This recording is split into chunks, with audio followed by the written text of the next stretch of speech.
Көзі дуалы промоутер Боб Арум орта салмақтағы үздік боксшылар Геннадий Головкин мен Дэниэл Джейкобстың кездесуіне баға берді. Айта кетелік, орта салмақтан WBA версиясы бойынша әлемнің супер чемпионы, WBC және IBF нұсқалары бойынша әлем чемпионы атағы үшін талас 18 наурызда Нью-Йоркте өткізілген еді. Джейкобс мықты спортшы, орта салмақтың майталманы. Ол кез келген қарсыласын тізе бүктіре алады. Бірақ Головкин ерекше боксшы. Жойқын соққыларымен жолындағының бәрін қиратады. Оның соққысының күші ерекше.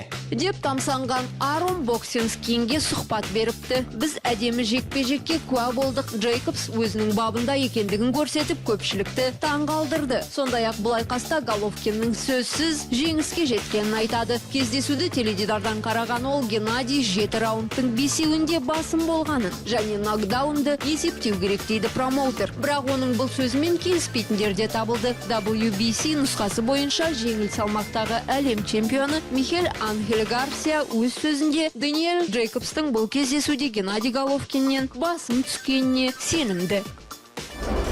Былтыр күзде US Open'де жеңіске жетіп WTA рейтингі бойынша көш бастаған әлемнің бірінші ракеткасы Анжелик Кербер осы атаққа сай өнер көрсетуге уәде берді. Бұған дейін неміс қызы маусым басында Australian Open чемпион атағын қорғай алмай, екінші орынға түсіп кеткен еді. Кейін Серена Уильямс, Индиан Уэльс пен Майамидегі ірі турнирге қатысудан бас тартқасын Анжеликтің жұлдызы қайта жанды.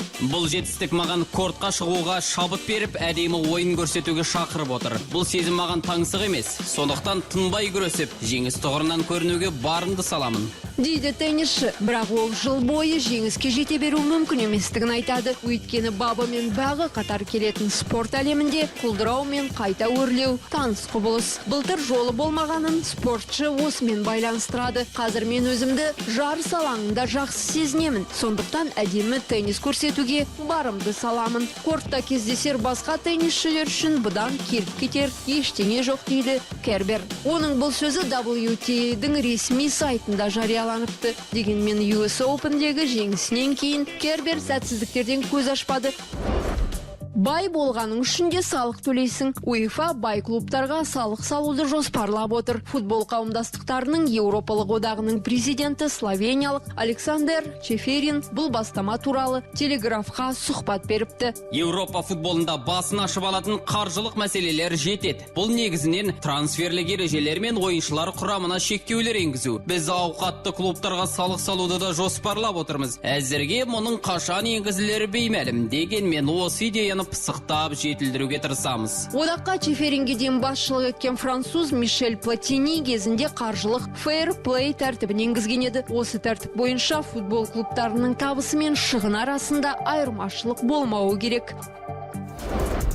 Ал спорт арена ресурсы Фернандо Алонсо түптің түбінде Макларен командасынан кететінін жазады. Бүгінде Фернандо Алонсо Формула 1 жарысындағы теңдессіз спортшылардың бірі саналады. Бірақ осыған қарамастан оның тек 2 чемпиондық атағы ғана бар. Енді 3-ші алтынына қол созған оның әрекеті әзірге орындалар емес. Бұған британдық команданың Honda мен келісімі кесірін тигізіпті. Өкінішке орай, Honda сұнған қозғалтқыштар сыр беріп, спортшылардың жүйкесін жұқартты. Олар бұл мотордың күші аз, әрі сенімсіз екендігін айтып отыр. Ал былтыр желтоқсан айында немістердің үкілеген үміті Ника Росберг спортпен қоштасатынын мәлімдеп, Мерседес командасында аяқ астынан бос орын пайда болды. Орнын көп ұзамай Валтери Боттас басты. Бірақ Алонсо Мерседес өкілдерінің өзіне құда түскенін мәлімдеді. Өйткені ол Мерседес бас тартқан Макларен Honda жобасына құлай сенген болатын. Егер шынымен де жағдай осындай болса, онда өкініштен санын соғып бармақ тістеген спортшының хәлі аяныштақ.